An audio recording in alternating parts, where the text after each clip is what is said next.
अयोध्या का नाम लेते ही सामने भगवान श्री राम की प्रतिमा आ जाती है। उसी अयोध्या से जुड़ा है रामलीला का एक ऐसा अनूठा इतिहास जिसके हर पन्ने को हम पलटने जा रहे हैं।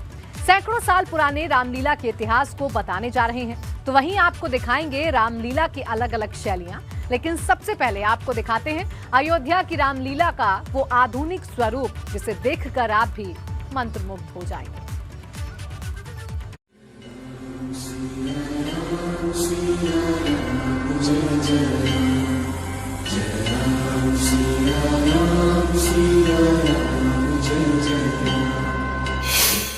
अयोध्या की धरा पर आधुनिक रामलीला।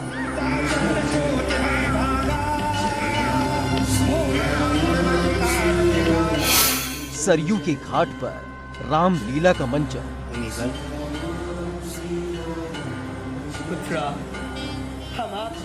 ये अयोध्या है जो हजारों वर्ष का इतिहास खुद में समेटे हुए है और इसी अयोध्या के बीचों बीच बहती ये सरयू नदी साक्षी है इस पावन नगरी के कण कण और पल पल के इतिहास है जिसके पन्ने आज हम पलटने जा रहे हैं।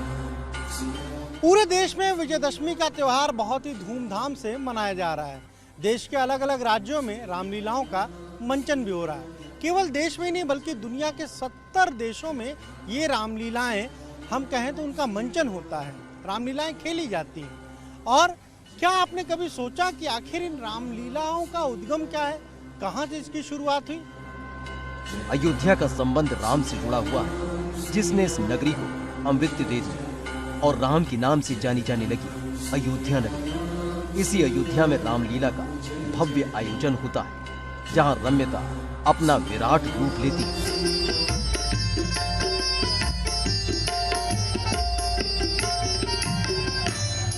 जो चेहरे 70 mm की स्क्रीन पर नजर आते हैं वो राम की नगरी में रामलीला में अलग अलग भूमिका करते हुए मिलते हैं। और सबसे अद्भुत बात यह है कि हर किसी के मन में समाये हैं राम।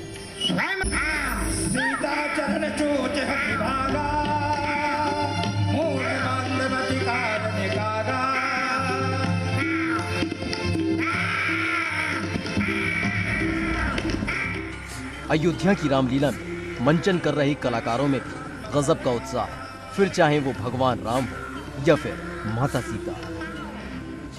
आपने सही कहा कि देश भर में रामलीला होती है, बट अयोध्या में रामलीला में आना एक बहुत बड़ी बात है अपने आप में, क्योंकि ये प्रभु राम की जन्म नगरी है।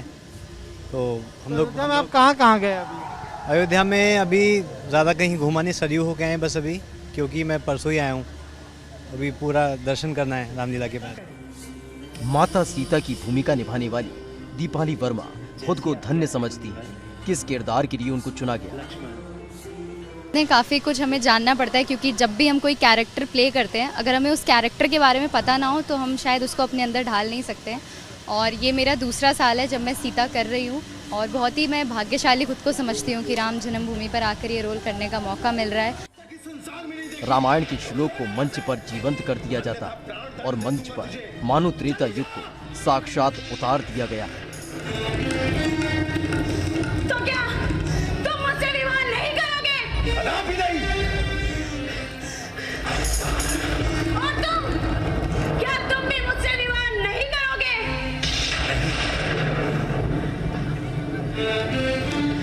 मैं एक बात पुनः पूछती हूँ, क्या तुम मुझसे विवाह नहीं करोगे? कदापि नहीं, कदापि नहीं, कदापि नहीं।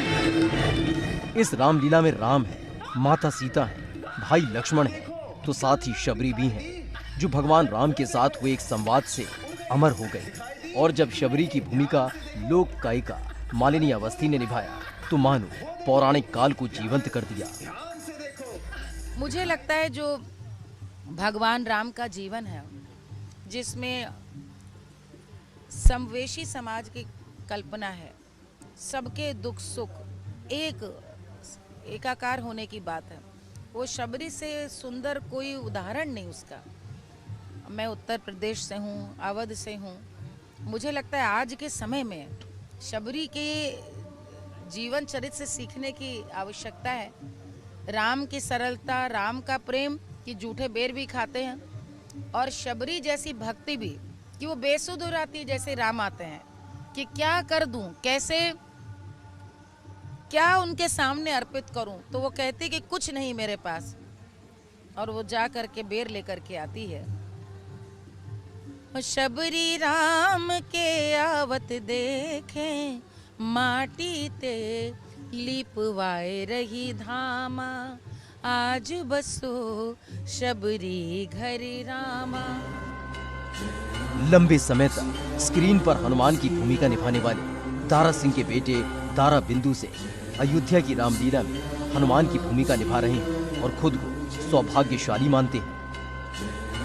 वो समझना पड़ेगा कि हनुमान जी राम के भक्त हैं, तो सबसे ज़्यादा मज़ा तो जब आता है जब हम राम जी से मिलते हैं, पहली बार मिलते हैं। और हमेशा राम जी के कोई भी कार्य में जाके हनुमान जी तो हमेशा तैयार रहते हैं जाके उसे सॉल्व करने के लिए। लेकिन जब रावण के साथ, जैसे इन्होंने बोला, रावण के साथ भी जब हनुमान जी वहाँ पहुँचते हैं और रावण उन्हें बहुत चीज़ें सुनाते हैं, जो जिस तरीके से हनुमान जी उसे समझाने की कोशिश करते हैं, जैसे घर का बेदी लंका ढाए, आई थिंक इनके लिए ही ये बना है। वैसे ही हनुमान जी का जो मैंने देखा है कि हमारे देश के अंदर जो भी प्रॉब्लम्स आती हैं, जैसे आज के दिन में भी हमें समझ में आता है कि जब लोग कभी बच्चे डरते हैं और भूत प्रेत से डरते हैं, कुछ भी होते हैं, तो हनुमान चालीसा जो है वो इतनी पावर है कि आजकल मुझे बस आदत पड़ गई है पूरे टाइम वो सुनने की। जैसे मैं हनुमान चालीसा सुनता हूँ, मेरे अंदर एक अलग ही शक्ति आती है और मुझे समझ में आता है कि वो तुलसीदास ने शायद ऊपर से ही ऑर्डर आया उन्हें और उनने वो लिखी। वहीं विभीषण की भूमिका अवतार खिल निभा रहे हैं, जो मंच पर जीवंत करते हैं विभीषण के किरदार को। उन्होंने कहा था कि राम जी से कि मैं आपसे ज़्यादा बलशाली हूँ, आपसे ज़्यादा विद्वान हूँ, आपसे बड़ा भक्त हूँ, लेकिन आप जीत गए, मैं हार गया। पता है आप क्यों जीत गए? क्योंकि आपका भाई आपके साथ था। मैं क्यों हार गया? क्योंकि मेरा भाई मेरे साथ नहीं था। विभीषण के लिए कह रहा। तो ये इतना इम्पोर्टेंट है विभीषण का कैरेक्टर, और उसको इतना बढ़िया सम अप किया रावण ने अपने डायलॉग से कि ये बहुत इम्पोर्टेंट हो जाता है। अयोध्या की रामलीला जरूर आधुनिक है, जिसमें चकाचौंध है, जिसमें तकनीक का इस्तेमाल किया जा रहा है, लेकिन जब शुरू होती है ये आधुनिक रामलीला तो हर कोई इसमें खो जाता है। लगता है जैसे त्रेता युग कलयुग में जीवंत हो उठा है। दिखाई देगी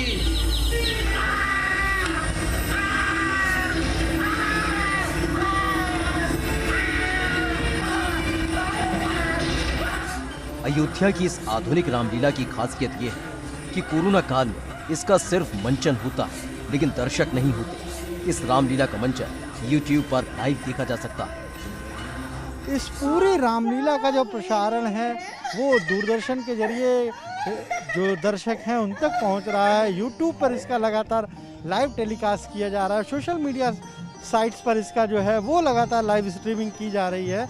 2020 में इसकी शुरुआत हुई थी और इस साल भी ये जो अयोध्या की रामलीला है इसे काफ़ी जो दर्शक है वो पसंद कर रहे हैं। तमाम सारे जो कलाकार हैं वो बॉम्बे से यहाँ पर आए हैं और वही इसमें अलग अलग भूमिका जो है वो निभा रहे हैं। हम अयोध्या की जो दूसरी रामलीला, जो पारंपरिक रामलीला जो लंबे समय से हो रही, वहाँ भी आपको लेकर चलेंगे और दिखाएंगे कि इतने वर्षों में उन रामलीला में क्या कुछ बदलाव आया है। अयोध्या की रामलीला का ये सिर्फ एक पन्ना है जो भव्यता से भरा हुआ है। अभी कई ऐसे पन्ने बाकी हैं जो बताते हैं अयोध्या की कलियों में रामलीला का वो संपूर्ण इतिहास जिसने कई देशों तक रामलीला को प्रचलित कर दिया। आगे दिखाएंगे अयोध्या की रामलीला का सैकड़ों साल पुराना इतिहास, पलटेंगे उसका हर पन्ना। अयोध्या से ABP गंगा की अनुभव शुक्ला की रिपोर्ट।